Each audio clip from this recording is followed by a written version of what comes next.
দুলাভাইরে বলো 2 লাখ টাকা দিতে, তোমারে আমি প্যাকেজ নাটকের নায়িকা বানাবো। মামা, প্যাকেজ নাটকের কথা বইলা এর আগে তুমি বাপজানের থেকে 2 লাখ টাকা নিচ্ছ, সে টাকার হিসাব নেই। বাপজান তোমার টাকা দিতে রাজি হইব না।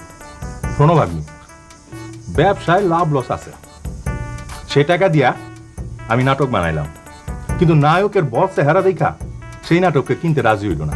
সেটা কি আমার দোষ? তয় আমার চেষ্টার কমতি নেই। একটা কোম্পানিতে জমা দিছি, ভাগ্যে থাকলে লাগা যেতে পারে। মামা, আমি কি পারুম নাইকে হইতে?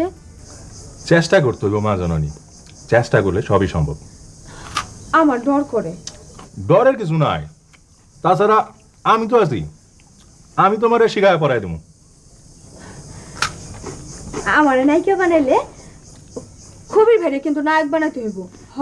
খবর করা আওলা চেয়ারম্যানের ছেলে, হেই উষা লম্বা। ও ঠিক আছে, তোমার পছন্দ হইলে তারেও রাখুন।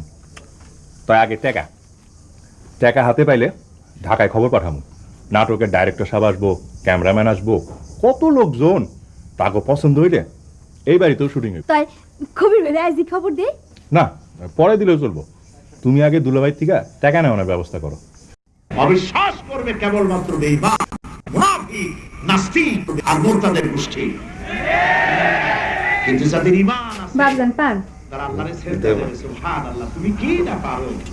মরুভূমির ভিতরে বাপজান আমি নায়িকা হইব। ফুলের গাছ ফুটাই দিতে পারো। কি করলি? আমি প্যাকেজ নাটকের নায়িকা হইব, মামা আমার নায়িকা বানাইবো। মামায় তোমারে নায়িকা বানাইবো? খুব ভালো, খুব ভালো। 2 লাখ টাকা লাগবো নাটকের খরচা। তা আমার কি করতে হবে? এখন তুমি আমার 2 লাখ টাকা দিবা, ফেরত যোগ্য। মামা বলছে নাটক বিক্রি হইলে তোমার টাকা তোমার ফেরত দিয়ে দেব। মামার এক কথা। তোমার মামা এখন কোথায়? বাইরের ঘরে নাটক লেখা নিয়ে ব্যস্ত। নাটকের শেষ দৃশ্যে নায়কের ইন্তেকাল হবে, সাপে দংশন করবে, ট্র্যাজেডি নাটক। আলাল মিয়া, জয়াদুল্লাহ ভাই, দরজার সিপায় খাড়ায় আছো কেন? ভিতরে আসো।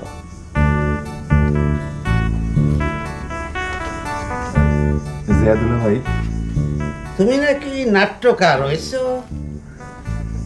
জয়াদুল্লাহ ভাই, নাটক লেখা শুরু করছো? জয়াদুল্লাহ ভাই, বয়স কত হইলো তোমার? স্মরণ নাই, আপার কাছ থেকে যাই না আসি। খারাও, তোমার আপার কাছে জানতে হবে না, তোমার আপা জানে ঘোড়া রান্না। আমক, তোমার বয়স আমার হিসেবে 40। দুলা ভাই, বয়স নিয়ে খোটা দিবেন না, বয়স কোনো ফ্যাক্টর না, মনের জোরই আসল জোর। বাহ, দার্শনিক রাজা, কি সুন্দর কথা। মনের জোরই আসল জোর, থাপ্পড় দিয়ে মাথা ঘোরায় দিন। এই বয়সে মানুষ বিয়ে শাদী করে ঘর সংসার করে, সুখে শান্তিতে বাস করে। আর তুমি 4 বার বিয়ে পরীক্ষা দিলা, 4 বারই ডাব্বা। মাথায় পোকা ঢুকলো, প্যাকেজ নাটক বানাইবা, দিলাম 2 লাখ, সেই টাকার খবর নাই। এখন আবার বলছো টাকা লাগবে। মামা ভাগ্নি জোট বাঁধছ। শোনো, টাকা আমি দেব, কিন্তু এক শর্ত। কি শর্ত দুলা ভাই? তোমারে বিয়ে করে ঘর সংসার করতে হবে। আগামী 15 দিনের মধ্যে তোমার বিয়া। বিয়া আমি দিব, খরচা যা লাগে আমার।